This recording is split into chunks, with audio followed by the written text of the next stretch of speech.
Hello guys, welcome to my YouTube channel. Guys मैं बस ये 2 मिनट का एक वीडियो बना रही हूँ जिसमें आपको प्रोपगेशन मॉडल के बारे में कुछ थोड़ा सा बता देना चाहती हूँ, ताकि इसके बाद जब मैं एमसीक्यू बताऊँगी अभी इसके बाद वाले वीडियो में, तो आपको अच्छे से क्लियर हो।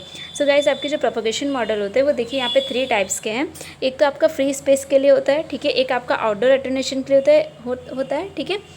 और एक आपका इंडोर एटोनेशन के लिए होता है, ठीक है। आपका जो फ्री स्पेस एटोनेशन है उसमें देखिए आपका एक फ्री स्पेस मॉडल है, फ्री स्पेस पाथलॉस मॉडल, जो मैंने स्टार्टिंग में आपको बताया था, ठीक है। Dipole field strength in free space, ठीक है।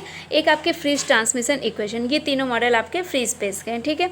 और एक है गाइज आपका मॉडल फॉर आउटडोर एटोनेशन, ठीक है, जिसमें आपके आते हैं terrain model, ITU terrain model, ठीक है, इग्ली मॉडल, 2 रे ग्राउंड रिफ्लेक्शन मॉडल।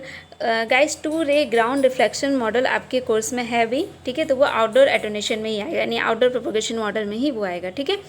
उसके बाद इसी आउटडोर प्रोपगेशन मॉडल में आपका सिटी मॉडल होता है, जो कि आपका ऑकमरा मॉडल है, हाथा मॉडल है, ठीक है। आपका अर्बन एरिया, सब अर्बन एरिया, ओपन एरिया के लिए, ठीक है। कॉस्ट हाथा मॉडल है, ठीक है। इसी तरह आपका इंडोर मॉडल है, जो कि जिसमें आपका ITU मॉडल है for indoor attenuation, and long distance path loss model है गाइज आपका, और Ericsson multiple break point model. So ये मॉडल के बस टाइप्स है। आप इसलिए मैंने बता दिया कि आपको एक बार माइंड में रहे, वरना इतने सारे मॉडल आप कन्फ्यूज हो जाओगे, ठीक है। एक बार आप बस आउटडोर प्रोपगेशन के बारे में जान लो कि क्या होता है। कि जो गाइज आपका आउटडोर प्रोपगेशन होता है वो हम यूज़ करते हैं इरेगुलर टेरेन, मतलब जो प्लेसेस होते हैं, जैसे कि जहाँ पे कर्व्ड जैसे लिखिए यहाँ पे लिखा है कर्व्ड अर्थ प्रोफाइल, हाईली माउंटेन्स और ट्रीज, बिल्डिंग, ये सब जहाँ पे होती है वहाँ पे इस मॉडल को यूज़ करते हैं। ये मॉडल जो होता है गाइज आपका systematically interpretation of the measurement of data obtain in the service area. Service area में जो भी आपका मेजरमेंट या जो भी डेटा ऑब्टेन होता है उसके ऊपर बेस्ड होता है, ठीक है। एंड ये जो होता है वेरी करता है, इसकी कॉम्प्लेक्सिटी और इसकी एक्यूरेसी दोनों वेरी करती है, ठीक है। एंड देखिए इसके जो टाइप्स होते हैं ऑकमरा मॉडल के, ये सब देखिए आपका ऑब्जेक्टिव में आया भी है कि है ना, लॉन्गली राइस आपका कौन से मॉडल में आएगा। तो ये आउटडोर मॉडल है, ठीक है। लॉन्गली राइस आपका Durkin's model, Okumura model, Hata model, wide band PCS microcell, PCS extension to Hata model, वाल्फिस मॉडल, ये भी आपका एक जगह आया है, ठीक है। वाल्फिस में आपका वाल्फिस बर्टोनी मॉडल, ठीक है। ये सब आपके क्या है, आउटडोर मॉडल है गाइज। ये मैंने एक जगह समराइज इसलिए किया कि आपको याद करने प्रॉब्लम ना हो, वरना इतने सारे मॉडल मैं आपको अलग अलग क्वेश्चन में बता भी देती तो आप इसको समझ नहीं पाते, समराइज नहीं, फिर आपको समराइज करना ही पड़ता है, इसलिए मैंने इसको एक जगह समराइज कर दिया, ठीक है। ये शॉर्ट वीडियो है, आप इसे ज़रूर देख लेना। ये नहीं कि आप देख के हटा दो कि नहीं ये थ्योरी हम नहीं देखेंगे, नहीं गाइस, देख लेना। इसी से थ्योरी से ही MCQ आते हैं, कोई अलग से MCQ नहीं आता है, ठीक है। तो और देखिए इसके बारे में, देखिए ऑकमरा मॉडल के बारे में हम देख लेते हैं थोड़ा सा। कि ऑकमरा मॉडल जो होता है आपका वो पूरा का पूरा मेजर डेटा पे डिपेंड करता है। इसके लिए कोई एनालिटिकल एक्सप्लेनेशन नहीं होता, ठीक है। सबसे सिंपलेस्ट होता है and based in terms of path loss accuracy in clutter mobile environment. And Okumura model develop a set of curve in urban area with quasi smooth terrain. Guys ये जो होता है ऑकमरा मॉडल आपका urban areas के लिए ज़्यादा suitable होता है, ये रूरल एरियाज़ में ज़्यादा सुटेबल नहीं होता है, ठीक है। It is one of the most widely used model for signal prediction urban area, ठीक है। अर्बन एरिया में हम ऑकमरा मॉडल का यूज़ करते हैं। कहीं अगर आपका आ जाता है ऑब्जेक्टिव में तो आप इसको अर्बन एरिया के लिए लगाना।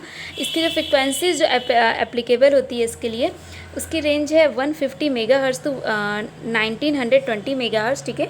और जो डिस्टेंस होती है इसमें 1 किलोमीटर टू 100 किलोमीटर होती है, ठीक है। एंटीना की हाइट जो होती है 30 मीटर से 1000 मीटर तक होती है, ठीक है। और जो इसके बाद होता है गाइज वो हाथा मॉडल होता है, ठीक है। हाथा मॉडल के बारे में हम देख लेते हैं। हाथा मॉडल क्या होता है आपका, देखिए एक एम्पेरिकल मॉडल होता है जो ग्राफिकल पाथ लॉस को आप बताता है, ठीक है। ऑकमरा मॉडल जैसे कि आपका मैथमेटिकल पे डिपेंड था पूरा का पूरा, ये आपका जो होता है वो ग्राफिकल डिपेंड करता है। इसकी जो रेंज होती है आपकी 150 मेगाहर्ट्ज़ से 1500 मेगाहर्ट्ज़ होती है, ठीक है। एंड हाथा मॉडल जो होता है गाइज आपका, वो अर्बन एरिया के लिए भी होता है और रूरल में भी आप इससे प्रेडिक्ट कर सकते हो, ठीक है। एंड ये देखिए mostly used in radio frequency हम यूज़ करते हैं predicting the behaviour of the cellular communication built up area applicable to transmission inside cities suited for point to point communication, broadcast communication, point to point और broadcast दोनों के लिए ही suitable होता है ये, ठीक है गाइस। एंड इसके आपका जो इंडोर प्रोपगेशन मॉडल होता है उसके बारे में थोड़ा सा बस जान लेते हैं। कि जो इंडोर प्रोपगेशन मॉडल होता है आपका वो इंडोर रेडियो चैनल्स, इसमें जो आपकी डिस्टेंस होती है गाइस इसमें ट्रांसमीटर रिसीवर के बीच में बहुत ही कम होती है, जैसे कि बिल्डिंग्स वगैरह में कैलकुलेट करने के लिए यूज़ किया आता है।